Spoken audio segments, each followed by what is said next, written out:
Aspasia Karis is the editor of Marie Claire magazine South Africa, whose In Her Shoes campaign has certainly sparked a debate online. The campaign seeks to highlight gender-based violence by using men in stilettos, although many people on social media have pointed out that the choice of representatives and the campaign itself may be problematic. Aspasia, thank you so much for joining us today.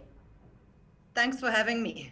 Now, the Marie Claire In Her Shoes campaign is certainly lighting up on social media, although there is some criticism coming through from people who are concerned. Let's go through some of their concerns. Firstly, that the campaign is very male-centric, that Marie Claire chose to use men to highlight a women's issue, thereby almost sidelining women who could have given this a voice. This year for Women's Day, we did decide to actually focus the campaign on men. We've read a lot of research that says that it's incredibly crucial to bring men along on this gender violence journey. And that is really why we focused on men. And we also felt that we've done a lot of campaigns. We did Right to Respect, where we only focused on women, high-profile women who spoke about their concerns about gender violence. But this year, this was our approach. Aspasia, some have said putting men in high-heeled shoes is really whitewashing a woman's issue. Many women don't even identify with wearing heels. And some comments coming through on social networks have highlighted the fact that it's actually problematic to equate a woman's issue with a high-heeled shoe. What's Marie Claire's response? I think Marie Claire was looking for a symbol. Our French parent edition ran this campaign last year, and we thought that it was a very powerful symbol that worked really well. Obviously, and I agree with people, it's a stereotype. Not all women wear high heels. But we wanted something, I mean, short of putting men in bras, I think we were looking for something that was instantly symbolic, that represented what the act was. And I think what's also very important to highlight is that we live in a very chauvinistic society. I think a great deal of what we experience in South Africa is as a result of some very serious patriarchal concerns. And so it is a brave act for these men to put on a pair of high heels and be pictured in this way.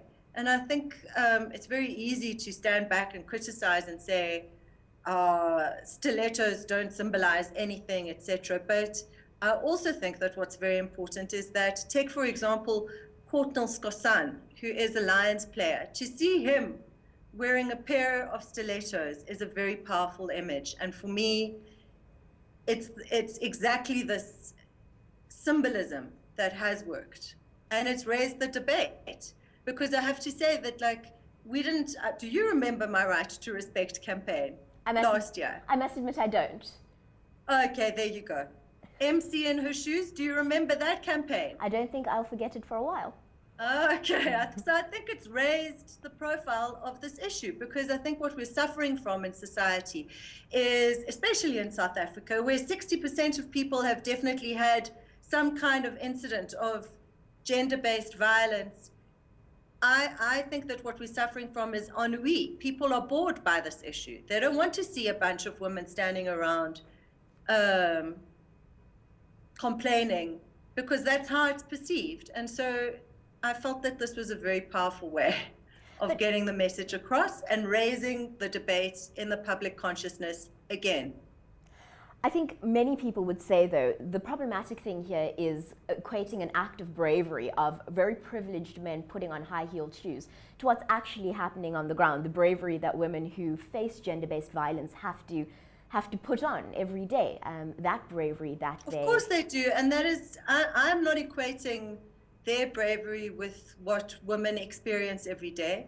What we wanted to do was certainly put them in an uncomfortable situation, which this is, and get them to almost put themselves in our shoes by making that experience tangible, by showing it. I think that we've created an awareness and a campaign that is actually raising the profile of this issue. There's also been some concern about the men who were chosen for this campaign, not all of them, of course, but we know that DJ Euphonium, for instance, was accused by his then partner of physical abuse. Many people highlighting the fact that perhaps he wasn't the best face to be in a campaign that really specifically deals with gender-based violence. In fact, others... Surely the idea is to change, and I can make absolutely no comment on DJ Euphonium's private life, because those accusations were also subsequently dropped. And so I feel that it's very bad to sort of try people in public media. But what is important in having Euphonium in this campaign, specifically because he was accused of these things, is that he is the most sincere and most important person to have in the campaign. What about concerns about perhaps Gareth Cliff or Sivingesi, who have made misogynistic comments on social networks, often disparaging women? I think back to Gareth Cliff's tweet about a certain tennis star being ugly. Obviously, these are not views that Marie-Claire necessarily promotes. No, they're not views that Marie-Claire embraces, but I think it's very important to have all the voices there, and especially a powerful voice like Gareth Cliff's, because I do think that under no circumstances does he endorse gender violence. And so there you go. That's my feeling. And that is why I specifically approached him. And that is why he also undertook this campaign, because there's a bigger issue at hand. And I think that we need to remember that we're dealing with an incredible problem in the society, and it is on the whole perpetrated by men against women. And unless we bring the men along with us and embrace them, get them to actually think about what it implies, we're not going to change anything. I don't think there's a single woman who thinks that gender-based violence is a good idea, or that doesn't have somebody in her life who has experienced it. But I don't think men are thinking about it quite on the same level. And so it's very important to address it. And that is why we chose this campaign. You've expressed via your social networks that, if anything, this has sparked a huge debate. It's got really the country talking about it. Tell us a little bit more about your thoughts on that. Well, that's all we wanted to achieve. We wanted people to talk about it. I think that, as I said, people have ennui about all sorts of issues, but specifically about this. They're bored. They don't want to hear about women and gender-based violence again, because it's depressing, because we feel powerless in the face of it, because clearly things aren't changing in the way that we would like them to. And so that is why I think it's very, very important to raise the profile of the campaign, to actually get awareness. And you know, I understand that people have criticisms, but I also felt that we mustn't lose sight of why we did it. Aspasia, this goes further. And I'm glad they have criticisms, because in fact that's how it raises awareness about these issues as well.